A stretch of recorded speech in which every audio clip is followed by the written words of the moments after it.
Board لگایا اور ہندوؤں کے مندروں میں قوم کو لے کے چلے. اب مجھے بتاؤ آزادی حاصل ہوئی ہے کہ نہیں ہوئی ہے؟ اور اب ہم صرف پرچم لہرائیں. پیارا وطن، یہاں ناچنے والی کی جو عزت ہے قرآن پڑھنے والے کی عزت نہیں ہے.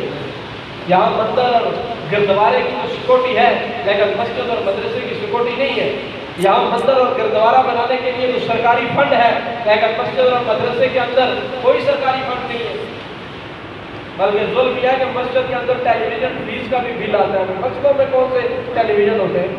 اتنی بھی ان میں عقل نہیں. ایسی آزادی. ہم یہ کہتے ہیں آزادی کی قدر کریں اور جس مقصد کے لیے ہم نے یہ ملک بنایا تھا اس مقصد کو نافذ کریں. تو 14 اگست 2002 کا آج یہ پیغام ہے کہ ہم آزاد ہوئے ہیں انگریز سے اور انگریز کے غلاموں کے غلام بن گئے. آج ہمیں اسلامی نظام کے لیے اٹھ کھڑا ہونا ہوگا.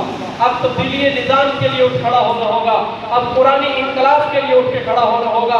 اور جس طرح ہم نے انگریزوں کو بھاگنے پہ مجبور کیا تھا اس طرح ان انگریز کے بچوں کو بھی بھگانے کا مجبور کریں گے. اور جب تک یہ انگریز کے بچوڑے موجود ہیں یہ ہمارے اسلامی نظام کے راستے میں رکاوٹ ہے.